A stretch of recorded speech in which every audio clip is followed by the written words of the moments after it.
Hello, knowledge seekers.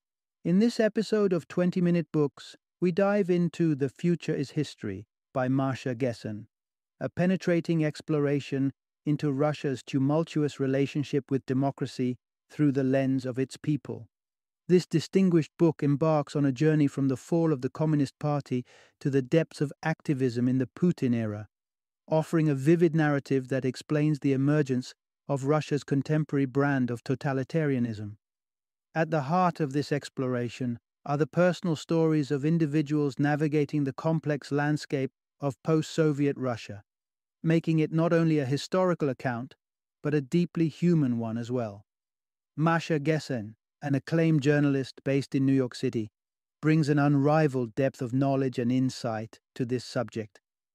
With their work featured extensively in the New York Review of Books and the New Yorker, Gessen's authoritative voice has also given us The Man Without a Face, The Unlikely Rise of Vladimir Putin, amongst other significant works.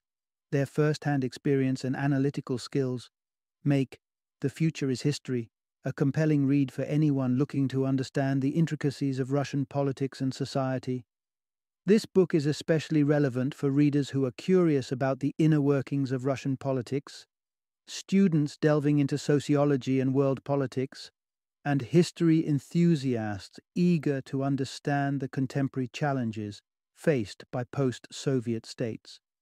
Join us as we unfold the layers of Masha Gessen's rich narrative, offering a glimpse into the forces that have shaped Russia's path toward its current state of governance.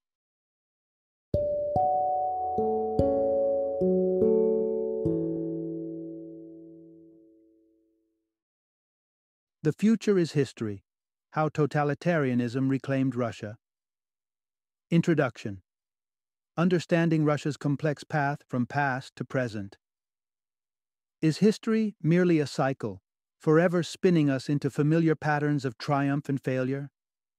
Such questions loom large when we cast our gaze toward Russia, a nation whose journey from the strictures of authoritarian rule through to the dissolution of the Soviet Union, only to arrive at the doorstep of Vladimir Putin's leadership, sketches a zigzagging line through the annals of modern history.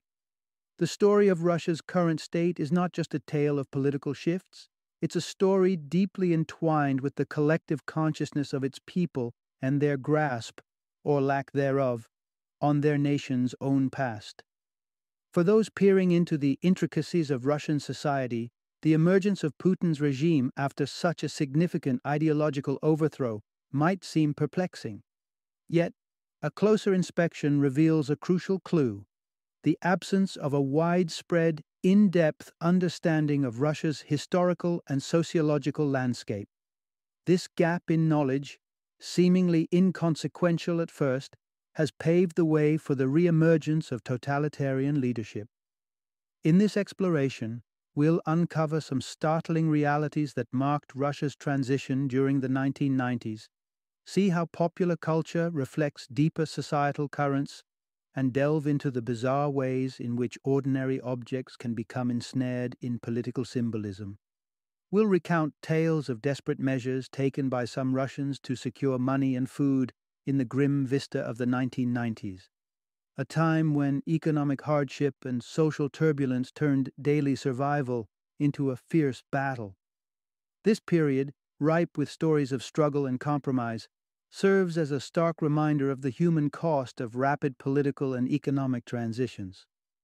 Additionally, we'll discover the reasons behind the success of Old Songs About the Most Important Things, a film whose resonance with the Russian public hints at a collective nostalgia for simpler, perhaps more certain times. This cinematic success story is more than just entertainment. It is a window into the soul of a nation grappling with its identity amidst sweeping change. Lastly, we'll explore an intriguing episode where a brand of cheese became embroiled in allegations of promoting homosexual propaganda, showcasing the surreal lengths to which societal debates and fears can manifest, implicating even the most benign products and symbols in the wider battlegrounds of cultural and political discourse. Through these vignettes, we gain insights not only into the events that shape Russia's present and future, but also into the complex tapestry of human behavior, belief systems, and the relentless quest for identity and control in a rapidly changing world. Part 1: The Silent Shadows of the Soviet Era. Understanding Russia's Psychological Crossroads. In the heart of the Soviet Union, during a time when the Iron Curtain was more than just a metaphor, there emerged a figure both pioneering and paradoxical: Marina Arutyunyan. In the 1970s, she carved out a space for herself as one of Russia's very few female psychoanalysts, navigating the treacherous waters of a discipline that was all but forbidden. The scarcity of professionals like Arutyunyan speaks to a broader narrative, one where the fields of psychology, sociology, and indeed any discipline encouraging introspection were not just neglected but actively suppressed. Rewinding to the aftermath of the 1920s. Bolshevik Revolution provides some context. The revolution was steeped in Marxist ideals that envisioned a new archetype of humanity, one devoid of the individualism at psychology's core. This ideology saw no value in personal reflection or the nuanced understanding of human emotion and thought. Instead, the ideal Soviet citizen was simply another component of the larger state machinery, devoid of personal identity and ambition beyond their role in advancing the collective cause. It was in this environment that, in 1925, Moscow University's Psychological Society was disbanded, and the insights of thinkers like Sigmund Freud were relegated to restricted sections of libraries. By 1931, a comprehensive ban was in place, erasing the social sciences and humanities from academic inquiry within Russia. The pendulum of ideological openness began to sway back in the 1960s, inching further with each decade until, by 1968, psychology and humanities resurfaced in the academic curriculum of Moscow University. Yet, this revival stumbled on the legacy of stalled intellectual progress. With academic materials scarce due to decades of censorship, Russian scholars found themselves decades behind their international counterparts, trying to bridge a chasm that had widened in the interim. This intellectual vacuum would have profound implications as Russia confronted massive societal shifts in the late 1980s and 1990s. Historically, governments have leaned on sociology and related fields, such as polling, to gauge public sentiment and inform policy decisions. However, until 1987, Soviet Russia remained an anomaly, having conducted no such research.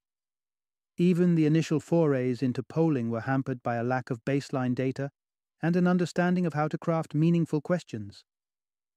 This dearth of socio-political insight was particularly glaring as Mikhail Gorbachev initiated his policy of glasnost and perestroika in the mid-1980s, aiming to liberalize the Soviet Union and distance it from the repressive legacies of its past. The reforms unleashed a torrent of change, carrying with them psychological and political ripples that would shape the nation for decades to come.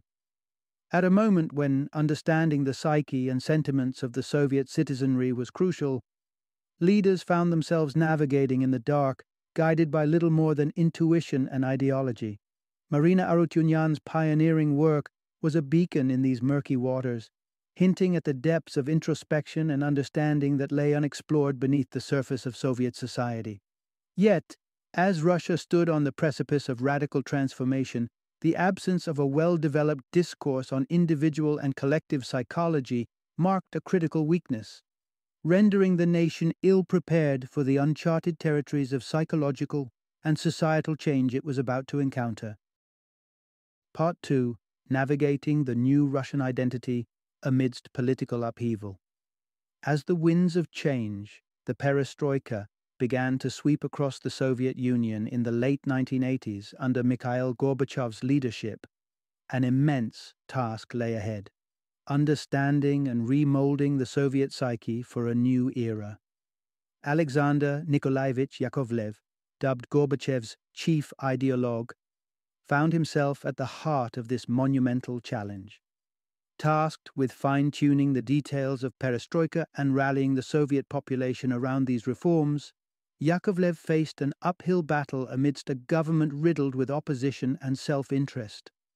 With a history of political exile for criticizing Soviet leadership and harboring views aligning with Gorbachev's reforms, Yakovlev's return to the fray represented a bold statement of ideological commitment.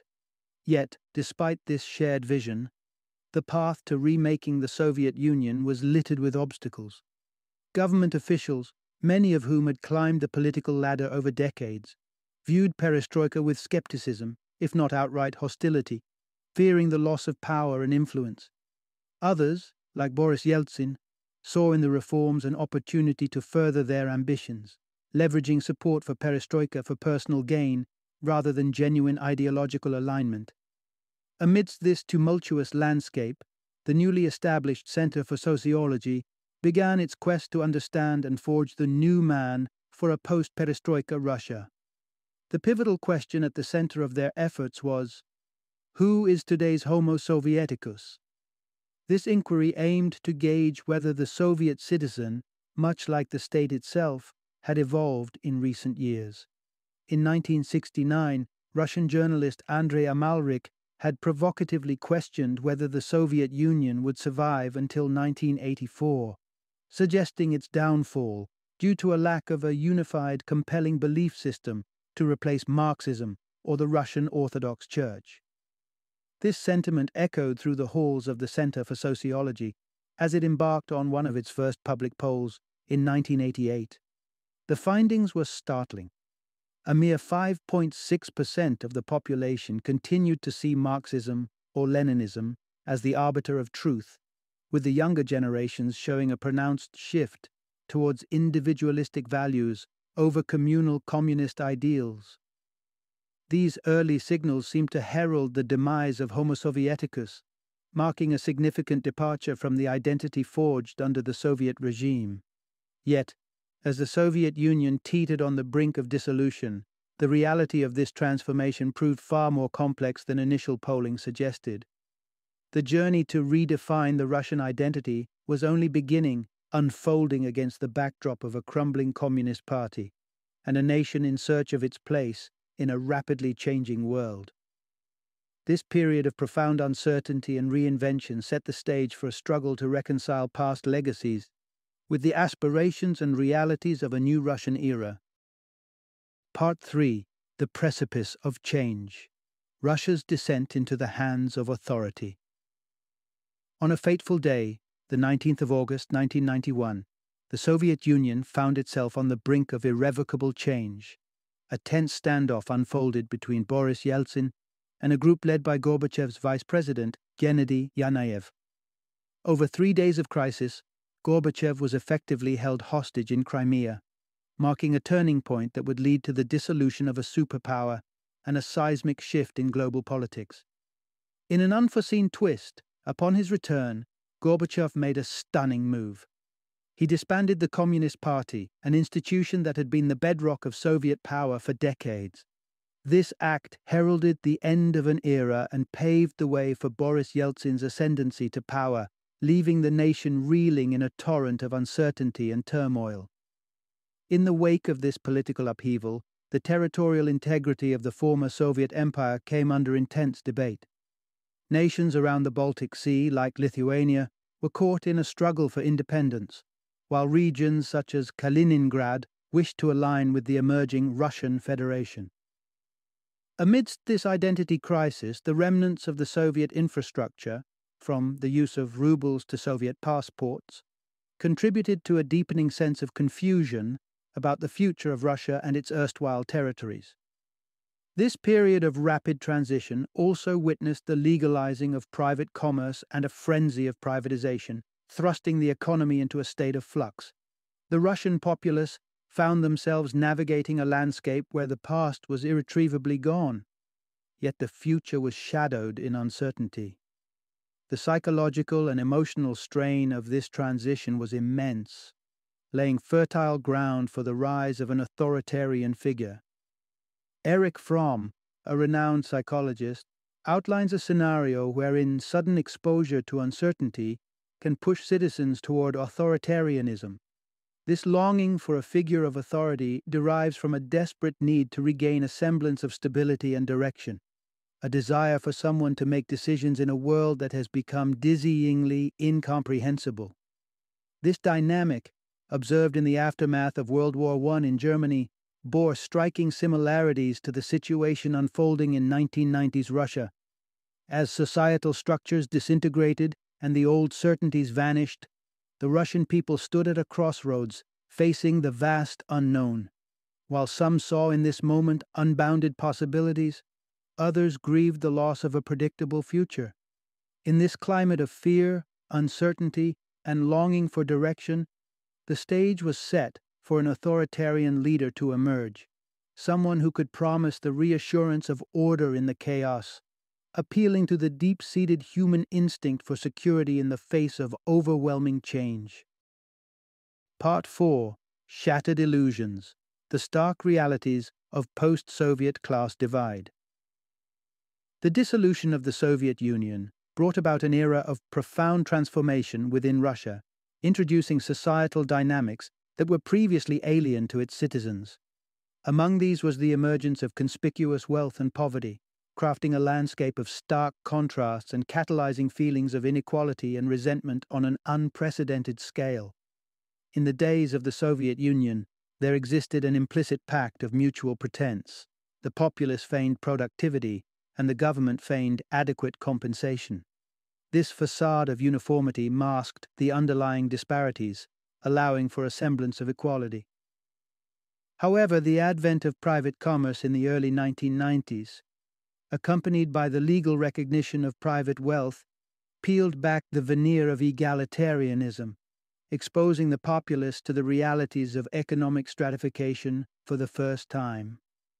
The opening of borders under the new regime served as a mirror to the Russian people, reflecting not only their own condition, but also how vastly different their lives were compared to those abroad.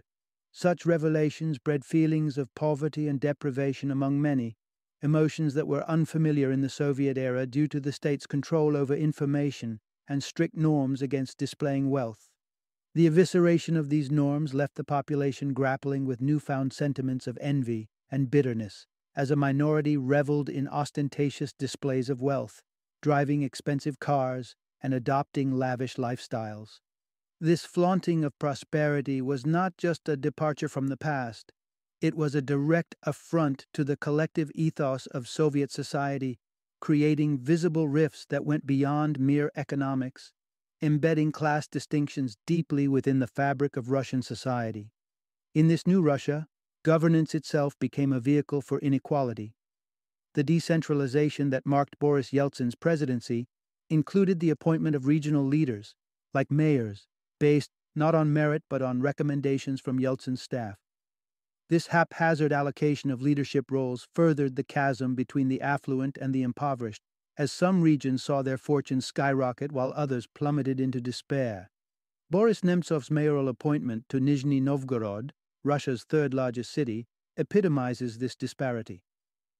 Nemtsov and his family enjoyed the privileges of their status, moving to an exclusive suburb and living a life of relative opulence, a stark contrast to the strife and scarcity faced by many Russians during this tumultuous period. A poignant illustration of this divide comes from Solikamsk, where Lyosha, born just a year after Zhana Nemtsov, narrated a harrowing account of destitution so severe that children resorted to degrading acts for meager sums of money, and hunting stray dogs became a means of survival. These harrowing disparities underscore the profound social and economic shifts that characterized post-Soviet Russia, highlighting the tumultuous journey from a veneer of uniformity to the harsh realities of inequality, marking a nation in search of its identity amidst the relics of its past and the uncertainties of its future. Part 5. When the Past Beckons, the Rising Tide of Soviet Nostalgia.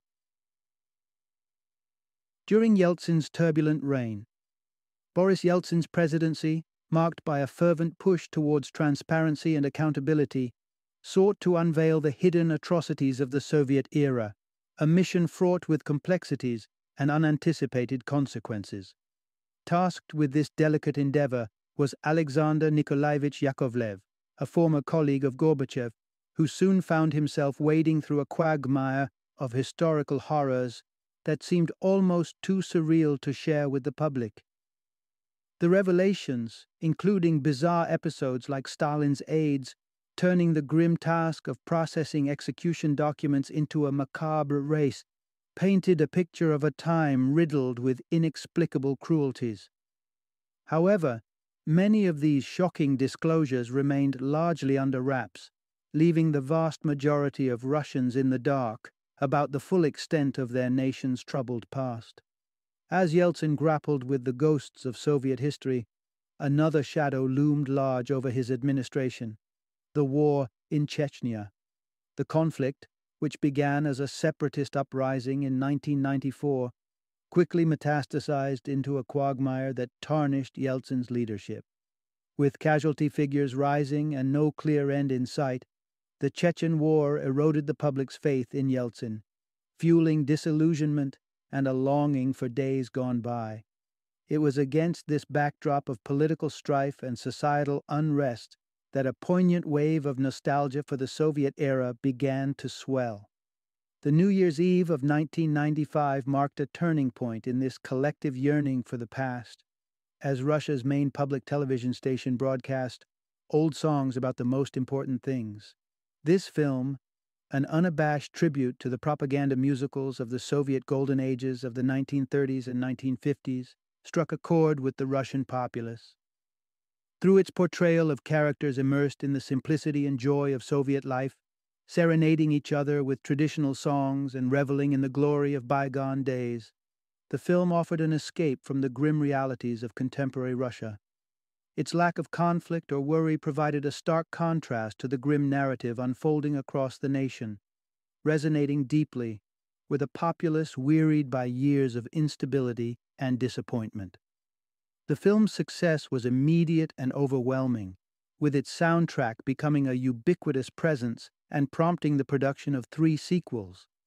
This phenomenon underscored a significant shift in the national consciousness, a retreat into the comfort of nostalgia, where the complexities of present-day Russia could be momentarily forgotten.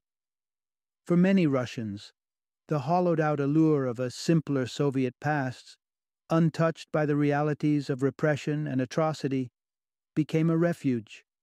In the midst of Yeltsin's troubled reign, the promises of progress and transparency were overshadowed by a collective longing to return to a past that seemed, through the lens of nostalgia, predictably tranquil and untroubling, underscored by a troublingly incomplete confrontation with history's darker chapters. Part 6. From the Ashes of Chaos: How Vladimir Putin Ascended to Power. In the waning years of the 1990s, Russia found itself grappling with burgeoning crises that combined to produce a palpable sense of despair among its citizens. The Russian adage, "Budushchego net," there is no future, seemed to encapsulate the national mood as Russians confronted the unsettling expansiveness of their newfound freedoms amid economic and political instability. The late 90s were particularly tumultuous for Russia. The culmination of years of financial missteps forced the nation into a precarious position, culminating in a devastating default on its loans. The economic upheaval was mirrored in the political arena, where Russia's stature on the world stage took a hit following NATO's intervention in the Yugoslavian civil war. The air raids in Serbia, perceived by many as orchestrated by the United States against Russia's Orthodox allies, not only deepened the sense of vulnerability among Russians, but also stirred feelings of indignation. A staggering 92% of the population condemned the bombings as illegal, with many expressing heightened fear and anxiety over the international conflict. Amid this backdrop of economic despair and geopolitical tensions, a series of apartment bombings in August and September of 1999, which claimed the lives of 293 Russians, injected a fresh dose of terror into the heart of the nation. As people demanded answers and action, the spotlight turned to a relatively unknown figure in Russian politics, Vladimir Putin. Formerly a lieutenant colonel in the KGB, and recently appointed to oversee the secret police by Boris Yeltsin, Putin presented himself as a figure of unwavering resolve. His response to the apartment bombings was immediate and unequivocal, promising swift and lethal justice for the perpetrators. This display of determination resonated with a populace yearning for leadership, capable of restoring order and stability to their tumultuous world. Putin's steely response contrasted sharply with the perceived inefficacy of Yeltsin's leadership, casting the former intelligence officer in the role of a strongman poised to guide Russia through its period of crisis. His assertiveness in the face of national tragedy and his willingness to take decisive action won him the admiration and support of many Russians, who saw in him the potential for a return to stability. Thus, in August 1999, Putin ascended to the role of prime minister, and only a few months thereafter, in a surprising turn of events, Boris Yeltsin handed over the presidency to him. This transition signaled the dawn of a new era in Russian politics, one where Putin's brand of authoritative leadership promised to steer the nation away from the brink of despair towards a future where order and security might once again prevail. Part 7. The tightening grip, Russia's drift towards authoritarianism, under Putin. Lyosha's journey from the discomfort of his adolescent years to the comparative sanctuary of college life mirrors Russia's own transition into the 21st century, a period of both personal and national redefining. His exposure to broader, more accepting attitudes towards homosexuality in college, juxtaposed against the oppressive environment of his youth, highlights a nation grappling with its identity amidst shifting cultural and political landscapes. However, as Lyosha learned in his political science classes, the country was simultaneously veering towards a more authoritarian regime, an observation that filled him with unease. In the brief span since Boris Yeltsin's departure from the presidency, Vladimir Putin had swiftly moved to consolidate power. His efforts to bring the 89 districts under tighter Kremlin control, notably by ousting local leaders appointed during Yeltsin's term and rolling back several reforms, signaled a deliberate shift towards centralization. Perhaps most symbolically potent of these actions was reclaiming national television for the state, a move that reverberated deeply in Russian society. The Kremlin didn't stop at television. Other media outlets quickly became instruments for promoting state narratives and discrediting opposition. Critics of Putin's regime, including noted figures like political scientist Andreas Umland, found themselves targets of vicious smear campaigns. These tactics were not just confined to the realm of political discourse. The regime skillfully stoked societal fears and prejudices, blurring lines between homosexuality and pedophilia in a calculated bid to rally public sentiment against perceived moral threats. This orchestrated moral panic found advocates among citizens like Anna Levchenko, whose personal blog, Crusades Against Supposed Conspiracies, caught the attention of the Kremlin. Her elevation to the government's investigative committee on pedophilia, advocating for draconian measures like chemical castration, underscored the regime's willingness to exploit societal anxieties for political gain. As Putin systematically dismantled the liberties and reforms that marked the perestroika era, the narrative of stability began to resonate with many Russians, weary from the upheavals of the 1990s. Marin Arutyunyan, a psychoanalyst, observed a notable shift in the mood of her patients. The anxiety and uncertainty that pervaded the previous decade seemed to dissipate, replaced by a sense of relief as Putin's authoritarian measures ostensibly provided a bulwark against the chaos of Russia's recent past. Yet, this newfound stability came at a considerable cost. The gradual erosion of freedoms and the centralization of power under Putin marked a departure from the ideals that had once promised a more open, democratic Russia. As Lyosha and his professors noted, the country found itself in the throes of an authoritarian situation, a stark reminder that the quest for stability can sometimes lead societies to embrace the very forces that threaten their freedom. Part 8. Putin's Power Play, Returning to the Presidency. Amidst rising discontent, in 2008, Vladimir Putin found himself at a pivotal juncture.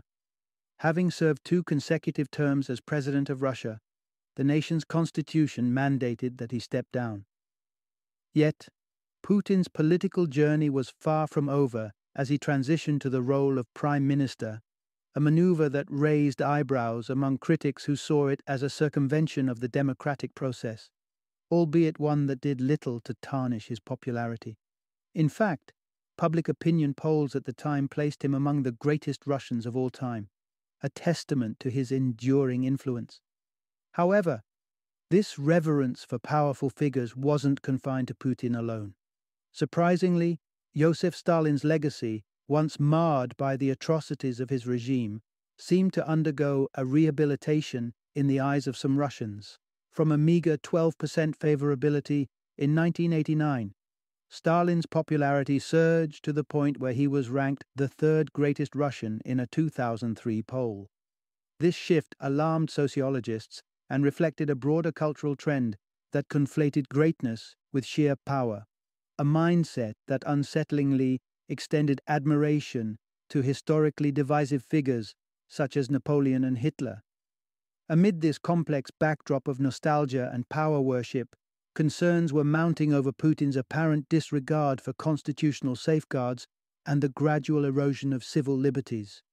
Inspired by the Ukrainian Orange Revolution and the Occupy movement in the United States, a wave of civil activism began to swell across Russia between 2011 and 2013. These activists, driven by a refusal to trade their rights for the semblance of stability under an authoritarian regime, represented a diverse cross-section of the Russian populace. Among them was Masha, who, as a child, had been inculcated into the Little Octobrists, a junior branch of the communist organization in the twilight of the Soviet era. Like many of her fellow protesters, Masha was particularly incensed by the 2011 announcement that Dmitry Medvedev would cede the presidency back to Putin in the 2012 elections, a move interpreted by many as a choreographed power swap that laid bare the machinations of political corruption. For these Russians, Putin's return to the presidency was not just a breach of democratic norms, but a blatant flaunting of political chicanery. As Putin reassumed the presidential mantle and Medvedev retreated into the role of prime minister, the sentiment among the opposition was one of deep disillusionment, encapsulated in the cynical reproach, "Well, they're not even attempting to hide their corruption anymore." This moment marked a significant fracture in Russian politics, where the veneer of democratic procedure was stretched thin, revealing the underlying tensions of a nation grappling with its identity and the limits of its people's tolerance for autocratic rule. Part 9. The Tug of War, Protests, Activism, and the Rise of Anti-LGBTQ Legislation in Putin's Russia. The year 2011 marked a pivotal moment for Russia as anti-corruption demonstrations began to gain momentum. Among the throngs of protesters emerged Masha, whose fervent dedication to the cause swiftly positioned her as a leader among activists. Her commitment extended beyond mere participation. Masha was known for her compassionate efforts, such as providing water and support to fellow activists detained during protests. This spirit of solidarity led her to meet members of the art activist group Pussy Riot, who were arrested following a demonstration just before the presidential election polls opened in March 2012. However, it was the demonstration during Putin's 2012 inauguration that unveiled the escalating scale of the protests and the Kremlin's heavy-handed response. Amid growing unrest, authorities designated Bolotnaya Square as the sanctioned protest site, citing its manageable number of entrances and exits as a measure for public safety. Yet, the planned peaceful protest descended into chaos when counter-demonstrators, reportedly allowed to pass through the checkpoints, detonated a smoke grenade, plunging the square into violent disorder. The ensuing crackdown saw 24 peaceful protesters arrested, while an overwhelming force of 8,000 armed troops quelled the unrest with baton swings, one of which struck Masha, rendering her unconscious. This aggressive response underscored the Kremlin's determination to silence opposition, setting a grim tone for the administration's tolerance of dissent. In the aftermath of the inauguration protests, the Kremlin seemed to be walking a fine line in handling the prosecution of anti-Putin activists, likely aiming to avoid further inciting public outrage. Parallel to these developments, however, was an ominous shift towards conservative social legislation targeting the LGBTQ+ community. By early 2013, new proposals seeking to criminalize homosexual propaganda were thrust into the legislative spotlight, putting the LGBTQ+ community on high alert. Lyosha, now a political science teacher deeply invested in the rights and protections of sexual minorities, watched in dismay as the debate over the anti-LGBTQ+ legislation gained traction. Notably, popular television personalities, including Dmitry Kiselev, vocalized support for the ban during a widely viewed talk show, signaling a troubling consensus among influential figures in Russian media. This moment represented a chilling convergence of political and social conservatism, as the Kremlin not only clamped down on political dissent but also sought to legislate identity and expression. The proposed ban on homosexual propaganda emerged as a stark symbol of this shift, encapsulating the growing challenges faced by those fighting for equality and freedom in Putin's Russia. Amidst the turmoil of protests and the shadow of repressive legislation, activists like Masha and Lyosha found themselves at the forefront of a battle for the soul of their nation, a fight not just against authoritarianism, but also against the erasure and marginalization of diverse identities. Part 10. From Hope to Exile, the Darkening Horizon of LGBTQ+ Rights in Russia. In a stark demonstration of societal sentiment, a televised debate on proposed anti-homosexuality legislation revealed overwhelming support for the draconian measures, with a significant majority voicing their approval. This event marked a chilling moment for the LGBTQ+ community in Russia, including Lyosha, whose dwindling hope was extinguished by the brutal realities that unfolded in 2013. The internet became a battleground where videos of gay men being humiliated and tortured circulated widely, shockingly without law enforcement intervention. This apathy signaled a disturbing normalization of violence against the LGBTQ+ community, underscoring the imminent passage of the new laws. The harrowing story of Vlad Tornovoy, a young man subjected to fatal torture at the hands of acquaintances for his sexuality, painfully underscored the consequences of escalating homophobia fueled by nationalist fervor. The reaction to Tornovoy's murder by a prominent advocate of the anti-gay legislation, who bizarrely claimed that such laws would prevent future violence by suppressing non-traditional sexuality, epitomized the twisted logic that was beginning to permeate Russian society. The legislative tsunami that followed, including bans on homosexual propaganda, extended to innocuous symbols like rainbows on cheese packaging and prohibiting LGBTQ+ individuals from adopting children, erected insurmountable barriers for the community.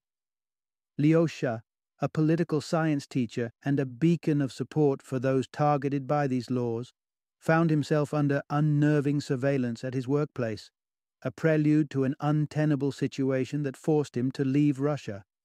Seeking refuge, Lyosha joined a vibrant diaspora of Russian exiles in Brighton Beach, New York City, where he tirelessly worked to assist newcomers in navigating the complexities of asylum and employment in the U.S. This transition from activism within Russia to a life of exile was not just a personal journey for Lyosha, but a testament to the dire state of human rights in Putin's Russia. Meanwhile, the psychological toll of these rapid social changes became evident in Marina Arutyunyan's psychoanalysis practice. The clients who once celebrated the stability Putin's presidency purportedly brought were now grappling with panic attacks and existential dread.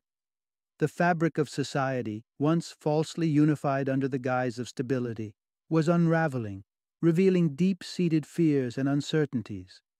Arutyunyan, reflecting on these developments, could not help but ponder Freud's theory of the death drive, a concept suggesting an inherent self-destructive impulse following trauma.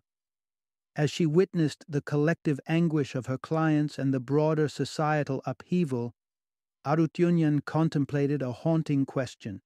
Could an entire nation be succumbing to a death drive, driven by the trauma of rapid legislative changes and the erosion of civil liberties? This introspection pointed to a profound crisis within Russian society, where stability had given way to fear, and hope was replaced by a grim struggle for survival. Final summary. At the heart of this compelling narrative is a chronicle of Russia's tumultuous voyage through history, marked by a profound struggle with its own identity and the shaping of its political destiny.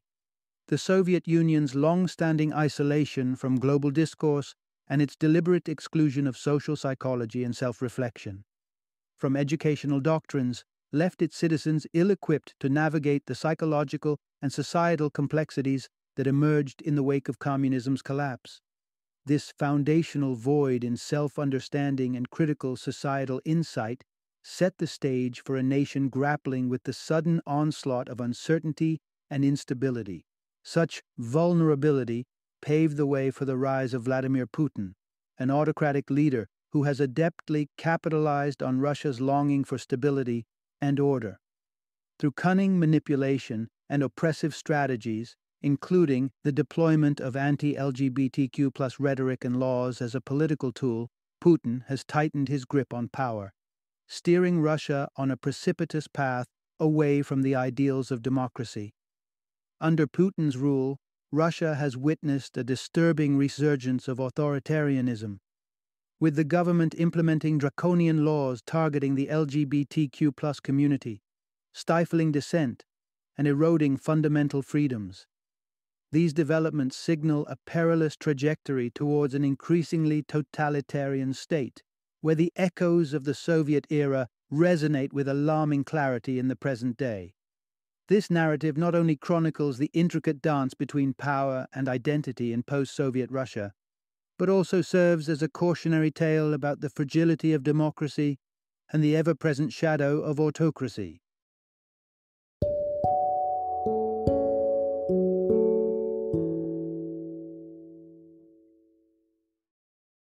Thank you for joining me today on this journey of learning and discovery as we explored the insights of another thought-provoking book in our growing library of knowledge.